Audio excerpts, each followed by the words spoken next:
The Road to Macstock with Mike Burke. This is MacVoices. This edition of MacVoices is supported by MacVoices Live, our weekly live panel discussion of what is going on in the Apple space as well as the larger tech world and how it is impacting you. Join us live at 8 p.m. Eastern, 5 p.m. Pacific, or whatever time that is wherever you are, at youtube.com/MacVoicesTV, and participate in the chat or catch the edited and segmented versions of the show on the regular MacVoices channels and feeds. Welcome to MacVoices. This is the talk of the Apple community, and I'm Chuck Joyner. Folks, we're just a little bit farther down the road to Macstock. We are visiting with all the speakers and anyone else we can find in preparation for Macstock in July in Crystal Lake, Illinois. We hope you will be there. That's why we do the Road to Macstock, to let you meet the speakers, find out what they're going to be talking about, and what you can expect to learn. Today, we have a first-time speaker, Mike Burke, who will be presenting at Macstock. Mike, welcome. It's great to meet you and great to have you. Thanks for having me. This is really exciting. I didn't realize when I signed up for Macstock that I'd also get to be here on MacVoices, so that's an awesome double win. Well, I hope it's a double win. I hope one doesn't detract from the other. So we'll just leave it at that. So as I said pre-show, and I probably should mention this to the audience too, I never know. I really, honestly, I do not look and see what the topics are, even though they're posted on the website and sometimes Mike will send them to me. I'd rather have the conversation just cold. So what are you going to be presenting at Macstock? So the title maybe is a little bit pretentious, but I'm presenting on digital mise en place. I'm not sure if you ever heard that term before, but my mom was a cook, and she taught me when you're in the kitchen, right before you turn anything on, you got to cut all your onions and do all that stuff. Like you got to get the preparation first. And so I recently made that connection with learning that at a young age and how I address a lot of my digital content creation that I do for work or for myself. And what I'm going to try to teach everybody is how you can think kind of like a chef does, how you can think about your content creation, your work process, with that same mentality of getting all of your files set up, having a nice, healthy folder structure and creating all the digital infrastructure that you need in order to allow you and your creative brain to focus on the work instead of the work about the work, and doing that with a lot of cool automations and thoughtfulness. That's really intriguing to me. We have had a number of folks in the past who have talked about various productivity methodologies, but I don't recall anyone talking about focusing on the setup ahead of time.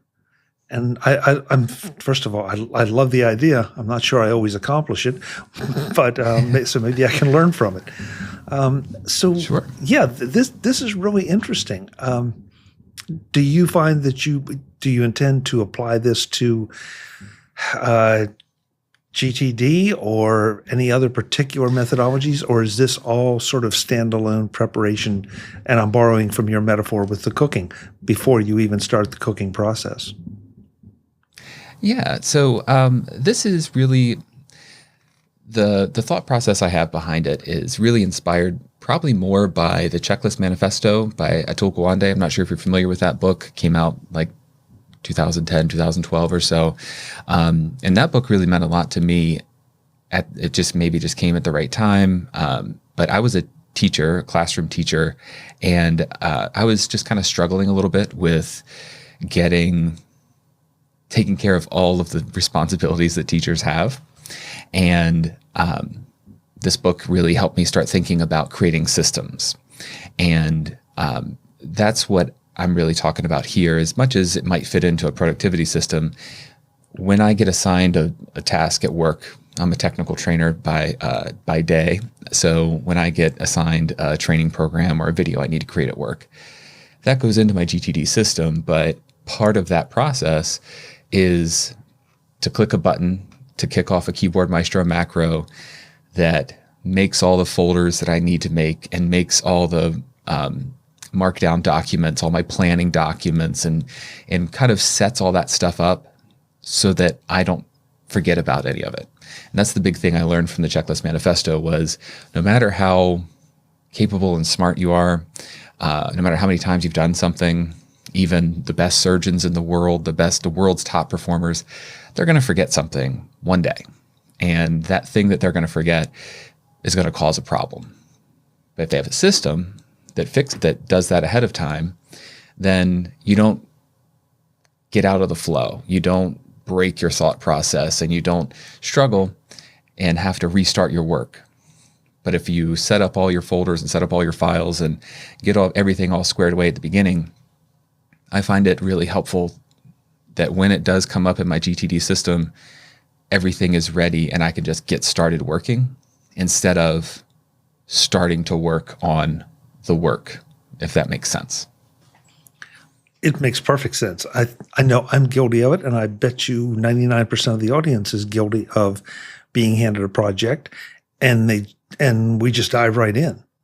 And from the way you just described it, it's like, yeah, it's probably a really good thing to do, to organize everything before you do the work.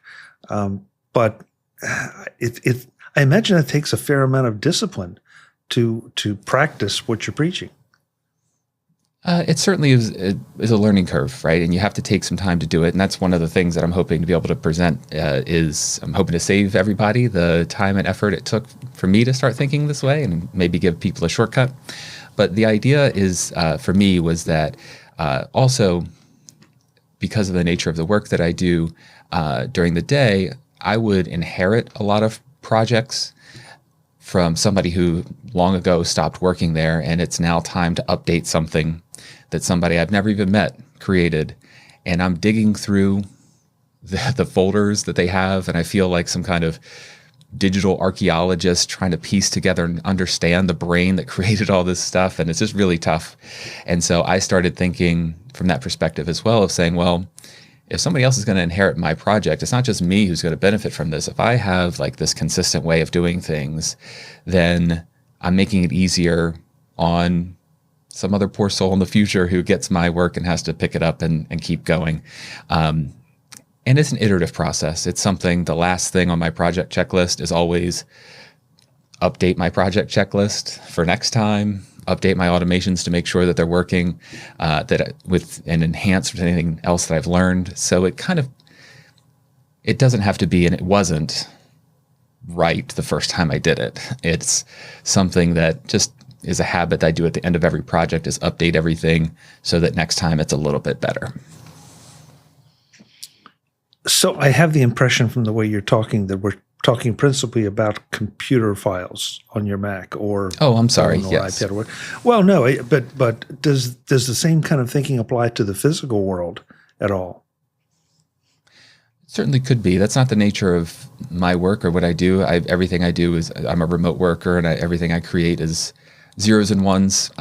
So all of that stuff is that I'm going to be talking about at the session is from a digital perspective, but it certainly couldn't get more physical than carrots and onions on a cutting board. The thought process, at least my inspiration for the process, came from the physical world. So I guess as a classroom teacher, I would do this type of stuff too, with my filing cabinet and making sure I had like answer keys and stuff like that all filed away for next time, because I find a lot of my work is cyclical. I'll have to do a very similar project next month or next quarter or something like that. So both physical and digital, I feel anybody who has, I don't want to say repetitive work, but has work that rhymes over time, I think would benefit from at least the process of planning, right? Was it Eisenhower said, plans mean nothing, but planning means everything. Something along those lines. I think just the process of thinking about your work and how you do it and being intentional about it is helpful, even if people leave my session and never touch Keyboard Maestro. Perhaps they've thought more intentionally about how they set up their work. you offered it exactly for the exact reason I asked it, that when you said you were a classroom teacher, obviously classroom teachers deal with more physical aspects of things than just ones and zeros. So that's where I was going with that. Is this something that you strictly have developed because you do ones and zeros, or was this part of your past lives? I guess this exact form and what I'd be presenting at my session is my most recent iteration of it, I guess. As I said before, I'm a very iterative person. I'm always trying to tweak and improve every time I do anything, any project, so I'm better next time. So with that, I guess we could trace back over all those iterations. And I certainly, as a classroom teacher, had a huge set of digital files that I used to help run my classroom. But, there's lots of getting things in place because I was a science teacher. You'd have to have lab supplies. You have to order them a couple weeks ahead of time. All that stuff is about thinking ahead and having things in order, or having your digital mise en place or your physical mise en place lined up. I guess I saw the benefits of that in the classroom a decade ago, and I see the benefits of that on a desktop today. It's probably even a little bit easier in the digital world because of tools like Keyboard Maestro, so that you don't have to go through and create those. I'm making this up as I go, but there's 10 project folders that are part of every project you do, or at least part of the way you approach projects. So I like this idea a lot. I feel like I will definitely be taking a lot of notes at your session. I appreciate that, and it also makes things easy for taking things further as well. I found it interesting to, if all my files, all my projects for, let's say, all my blog posts on my website, I have all 130, 140 of those folders all set up. Now, because my written content is all in the same spot in each folder, I can run a shell script to combine all of those PDFs for me, or all those documents together for me into one big document. And then I can throw that into an AI tool and ask it, hey, what are my flaws as a writer? Like, what are my mistakes? Like, what can I do better? Like, I can get coaching, but it can enhance things like that, because it just makes the automations easier if all of my folders are in the right spots, or are in a consistent format, that I can do interesting things with them. And I found that helpful at work too, to be able to take all the documentation from a project and drop it into Claude or something like that and say, here's like, what are we missing? Or give me a frequently asked questions document based off of this or something. It's just an interesting way that by setting yourself up with these very basic things like folders and files, you can not only have good habits like that, but it can also make it interesting to apply your old work into new circumstances because of your consistency. So I don't want to take us too far off track here, but I have to ask. Oh, sorry. Because no, because I'm curious more than anything. You referenced Claude, you referenced your GTD system. So how have you been able to integrate? And again, please don't give the presentation here, but how have you been able to integrate some of those external tools in with this internal little system you've created? Sure. So a couple things this system is possible because being able to run something through an AI tool, I like Claude. I'm not great at shell scripts. I've always known about them. I've always known they were powerful, and I've always wanted to be able to do them. And it's always been on my to-do list, one of those someday maybe lists of saying, I need to learn AppleScript or shell scripts. I need to figure out those cool tools that I find online and of somebody else's and apply. Like, I want to make some of those myself. So that's actually something that I was able to clearly lay out, like, here's what I want, here's my folders, here's how I do all this. And then get a shell script from Claude that does the thing that I want. That's actually been the thing that I've loved the most about AI. Again, not trying to get too far off topic, but being able to fill in those little gaps of things that I've always wanted to do with my computer that use some of the oldest, like most fundamental pieces of the operating system that I've never had access to before. Being able to run a shell script that sets up a bunch of different files and folders that are perfectly attuned for what I want them to be has really unlocked a lot of really cool possibilities for me. And I found that to be, again, like I said, my number one use of AI is help me figure out an Apple script to change this in things or something like that. Little edge cases or little paper cuts that AI helps solve for me. That's my favorite part. Okay. I'm intrigued as to not only how this developed, but also how you're using it along with all the other tools that any of us might also use. What made you decide to apply to be a Macstock speaker, especially with this in mind? So actually, the inspiration for this came from scrolling through Mastodon.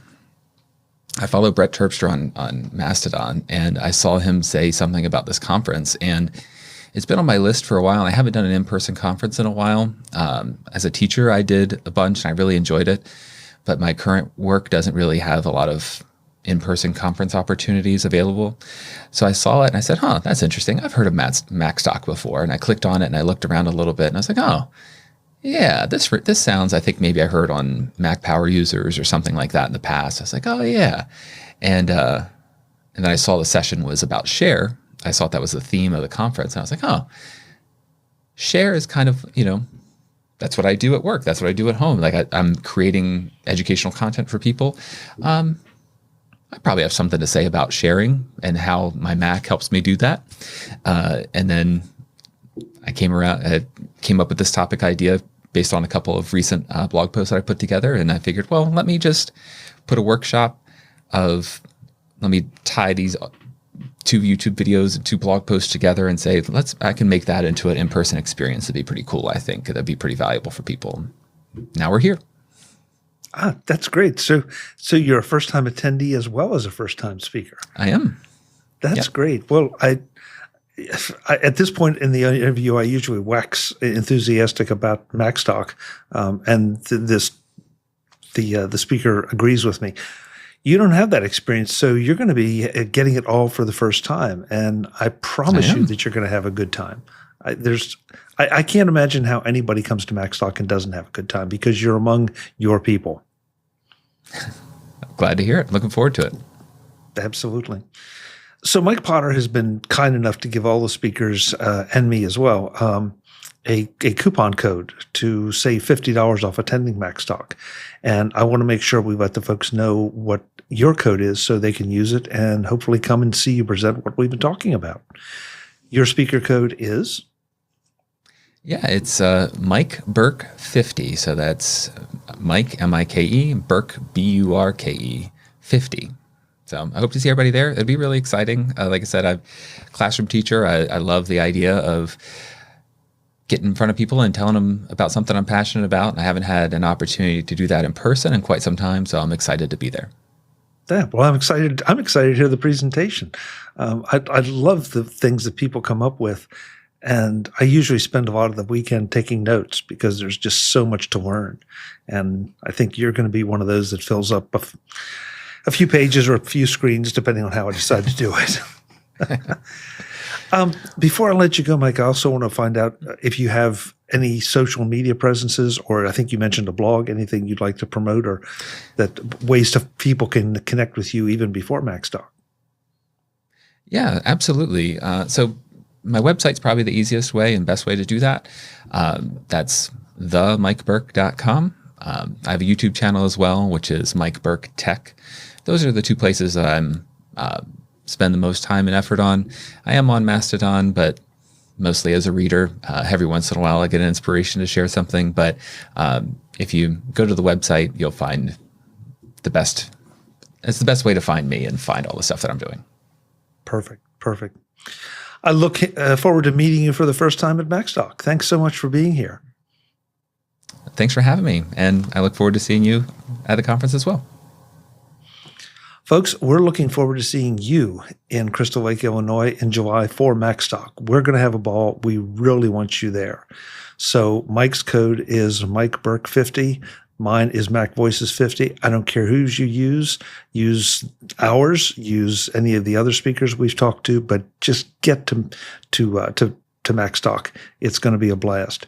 So once again, Macstock Conference and Expo is where you go to register, to find out about the hotel information, to get the schedule, everything. I'm Chuck Joyner, and this is MacVoices. We'll have more on the road to Macstock coming up soon. Until then, thanks for watching. Visit MacVoices.com for show notes and to connect with Chuck on social media. Get involved in our Facebook group or like our Facebook page, and get more out of your Apple tech with MacVoices Magazine, free on Flipboard and on the web.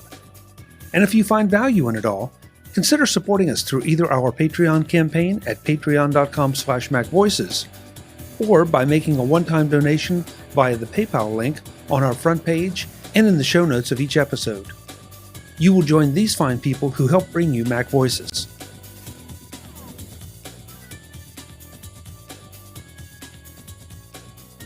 Advertising handled by Backbeat Media at backbeatmedia.com.